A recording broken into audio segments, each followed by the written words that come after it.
Yo, what is going on, Guardians, and welcome back to another Destiny 2 gameplay video. Hey, in this video, I'm going to be talking about some of my thoughts, processing my thoughts on what I think makes a good quote-unquote meta in any video game, specifically a looter shooter like Destiny 2 and Destiny 1. So, what do I think are the things that really characterize, really define what a good meta looks like, feels like, plays like? And I got three things in particular that I'd like to talk about. Three things in particular that I think that if Destiny 2 were to really embrace these three things, that you would see a really vibrant player base. You would see a game that is characterized by really dynamic gameplay that is very unique and very filled with character and filled with players who are excited to play the game. So these are the three main things that I think that a game like Destiny 2 specifically needs to have. So the first thing I want to talk about is a range in utility. A good meta needs a balanced range in utility. What do I mean by that is we understand that not everything can be good. Not every gun can be good. Not every exotic armor piece can be good. Not every skill perk for a weapon or for a subclass, not everything can be good. We totally get that. What we need is a good balance in maybe we think about three categories. What is proficient, what is good, and what is, maybe mediocre to ineffective. So a good meta, I think in my mind, when I think of a good meta, I think I want 20% of the weapons, skills, armor pieces, 20% of them to be in the proficient category. I mean, roughly 20% of them should be in the proficient category. They should be able to compete with each other. And maybe 60% are in that. They're okay. They can compete. They're all right. They're not proficient. They're not the best. They're not the cream of the crop. But in the right hands, they can be pretty effective. 60% should fall into that category. And then maybe the 20% of things that are bad. For lack of a better word, they're not that potent. They're pretty impotent in PvP. So if you had a balance like that, 20, 60, 20, 20 proficient, 60 are, they're all right in the right hands. They can compete with the top dogs, and then another 20% that are at the bottom are pretty ineffective. Because you do need to leave room for challenges, right? One of our favorite things to do in Destiny 1 was to do like Silimar's Wrath only, Trials of Osiris flawless card, right? You need something that's in that bottom 20%, the things that are relatively ineffective, because you need to be able to challenge yourself. But you need the overwhelming majority of things to be pretty well balanced, pretty competitive, and then the top 20%, the top echelon of things that are really competitive, the things that are proficient, the things that if you're the common gamer, if you're someone who just plays this, plays a game a couple of hours a day at best, you need a specific set of things that you can just grab, take into PvP, and feel like you can compete. You know what I mean? So a good range in utility is needed. I would argue that currently in Destiny 2, what we have is a very bottom heavy range in utility, something like a 5% of the weapons, skills, subclasses, armor pieces. 5% are in the upper echelon. So you have a very small grouping of things that are the best in the game. And then maybe like a 30% in the they can compete category, and then like a 65% in the they're really not that good. Against the upper echelon, they really don't compete very well. So it's a very bottom-heavy meta. So what's the result of that? What's the result of a bottom-heavy meta? Well, the result of that is that you have a very repetitive, a very redundant experience where you go into PvP activities and you are not shocked when you see your teammates and the enemy combatants using roughly the same things, the same archetypes of weapons. Uriel's Gift, Positive Outlook, right? Antiope, okay? Night Stalker, Gemini Jester. It's a very narrow upper echelon. So what it creates is a very repetitive, a very redundant experience. And repetitive, redundant experiences get old really fast. People don't tend to gravitate towards activities for leisure that are hyper repetitive and hyper redundant. So it drives players away. So a bad meta is very bottom heavy. I would argue that a really good meta has a very good range and utility. The 20-60-20 would probably be the sweet spot for me. So I think that when you have a bottom heavy meta, what it does is it robs the game and it robs the gamers of character, of a game that's very unique and filled with character. So bottom heavy metas, they're not good for that. But when you have a good range and utility, like a 20-60-20, there's a lot of room for players to use different things and feel like they're not irrelevant for doing so. So that's the first thing. Number two, second thing I would say, lots of unique skills. Okay, and when I'm talking about unique skills, I'm thinking about, you look at a game that is just bursting at the seams with players, content creators right now, people who are actively engaged with it. Think of a game like Fortnite. There's so many unique skills in a game like Fortnite that create an experience that's enjoyable, a meta that's enjoyable. Okay, when I'm talking about unique skills, I'm thinking about things like rocket riding. Okay, not everyone can do it, not everyone does it, but when you see someone do it, it actually can be performed really, really well, and it can lead to really advantageous positioning, and it's really cool. You get a knock, and you think of like a 2v2 situation. One of the more frustrating things in a game like Fortnite is when I'm really far away from my enemy combatants and I snipe him, okay, he goes down. There's no way I'm going to get from point A to point B before his teammate is going to come and revive him. So I snipe a guy and knock him down, and I say, Dr. Lupo, launch me over there on a rocket, would you, so I can kill the other guy and we can secure these kills. And he says, cool, jump on 3. And he sends me from one mountaintop to the other mountaintop, and I jump off of a freaking rocket with a shotgun and dome the dude as he's trying to pick up his teammate, and he doesn't see it coming. That is freaking awesome. Okay, that is epic beyond belief. When I launch King Gathalion at an enemy base, and I call him an Apache attack helicopter because he has a minigun and he's standing on a rocket riding through the sky, mowing down the enemy's fortress. That is awesome. All right, that is so freaking cool, right? And then you have things like impulse grenade pushes. You ever watch Ninja play this game? You ever watch Ninja play Fortnite? He's insane. Though the way that he can position himself around the map, buildings, enemies, fortresses, and structures that they build by throwing a grenade that's sort of like a force push. It throws you places. He throws it on the ground and he jumps. He positions himself. He launches himself through the air to land on a higher tier of the enemy's fortress. It's just stupid cool. It is. It's so fun to do. It's so fun to watch. It puts a smile on your face. Okay, but it's a skill. It's a very unique skill.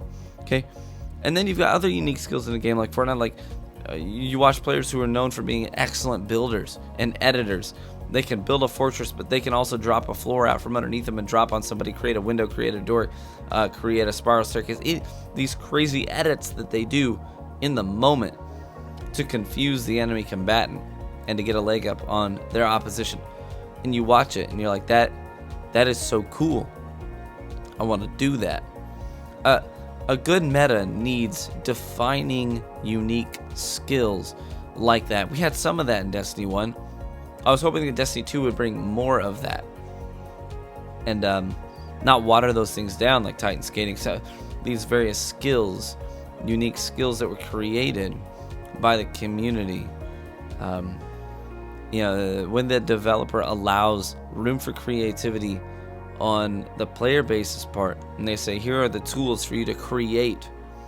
When the developer gives the gamer tools to create new skills and abilities, that creates a meta that is very warm and welcoming and inviting and rewarding. And I wish we had more of that in Destiny 2. So I would love to see an environment that's receptive to those things. Okay, it's one of the more frustrating experiences when a developer waters down those unique skills or completely removes them from the game because they say that's not the way that we imagined players playing the game. Now, Bungie has actually said that they're gonna kind of go back on that, especially they're starting out with changes that they made to things like shoulder charge. And they're going to revert the changes that they had made. Because initially they said, that's not how we wanted you to play this game. And so they made some changes so that it took away from the player a skill that they had created. Same thing with Titan Skating. Now they're starting to say, you know what? We think you guys are right. We need to allow you to be creative in this environment that we've given you. So I want to see an environment that's receptive to those things. Now, those unique skills, the thing is they can't be overly cheesy. They can't be frustrating to fight against. They can't favor overly defensive gameplay. They have to be things that when a player learns to leverage them, it feels and looks pretty epic. And that kind of takes me into the last point. And that a good meta needs to have a really great player feel, quote unquote, player feel. Now, the thing about Destiny 2 is that in some ways it sort of tricks players into believing that they did something cool. It does that by taking away the kill system and adding in the elim system. You eliminated so and so. You did, you hit them once with your AR. One of your AR bullets hit them. Now your teammate, Slayer of the Night _72 did 90% of the damage with a really epic maneuver that he pulled off. But one of your stray bullets hit the guy. So you get a notification that pops up on your screen that says you eliminated so-and-so. Okay? And that sort of tricks the player into believing that they did something cool. And also an endgame screen that shows a KAD. And it doesn't call it a KAD, because when you see KAD, you know that means, well, that's not my KD. But when you see efficiency, okay, oh, my efficiency was a 3.5. Okay, when in reality, your kill to death ratio is something more like a 1.5 or 1.8, which is still pretty good. But you see efficiency and a big number, and it sort of tries to trick the player into believing that they did something cool. And that's good initially, but in my opinion, what that does is it sort of tries to impose on the player a good player feel. But the thing is, these are real human beings. They're not stupid. Over time, they're going to start to understand what efficiency means. Over time, they're going to start to understand what eliminations mean. And when Shaq says, double kill, and you're like, I shot 2 bullets out of my AR, and I got a double kill. I don't think that's right. The players are not stupid. These are real human beings. They start to understand what these things mean, and now they feel like they're being duped. You know what I mean? By the things that Shax is saying, and whatnot. So you need to be able to create an environment that has a good player feel to it. Now, I'm not a developer. My job isn't to create that feel or to necessarily say this is how you fix the game. I know that these are brilliant game designers. They've done some incredible things in the past. So I don't know necessarily how to fix that. But I know when it's not right. So I'm really looking forward to these updates that are coming in the future, and I hope that it starts to create a great player feel. I think about this line that Lord Saladin says when you're playing in the Iron Banner in Destiny 2. You pick up heavy ammo, or power ammo, power ammo. You pick up power ammo, and you hear Lord Saladin say in your ear, he says, your weapon defines you, Guardian, right? Your weapon defines you. Well, not necessarily in D2, but think about Destiny 1. Destiny 1, that may have actually been true. Let me ask you this. When I say the name of a specific weapon, I want you to think about who it makes you think of in Destiny 1. If I say chaperone, who do you think of when I say the weapon chaperone? Do you think of the Destiny Fun Police? Well, because you should. One of the most notable wielders of the chaperone in the history of Destiny 1 was Fimi Shake. Destiny Fun Police.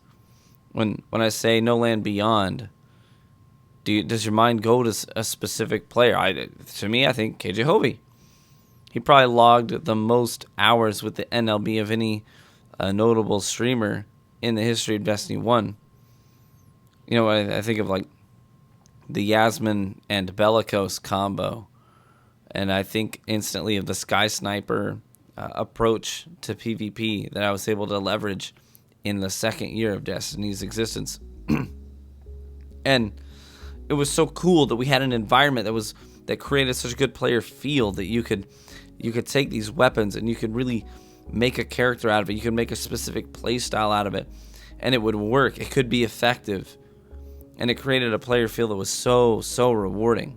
And I wish we had more of that. I so wish we had more of that. So I think that when I really boil down what I think a good meta should consist of, and what my vision is really for Destiny 2, because I know it can happen. I really do know it can happen. It's just it's not in my hands though, right? It's in someone else's hands. If they are able to pull this off, if they are able to implement the changes to make these three things happen, I think the Crucible would be one of the most rewarding environments for PvP today. They need to have a good range and utility, like a 20-60-20, right? A good range and utility. They need to have, number two, lots of unique skills that the player can leverage. Lots of unique skills where the player has the tools they need to create these new skills to leverage in the Crucible that are really dynamic, really interesting, full of character. And the last thing, it just needs to have good player feel. Don't trick the player into thinking they did something cool.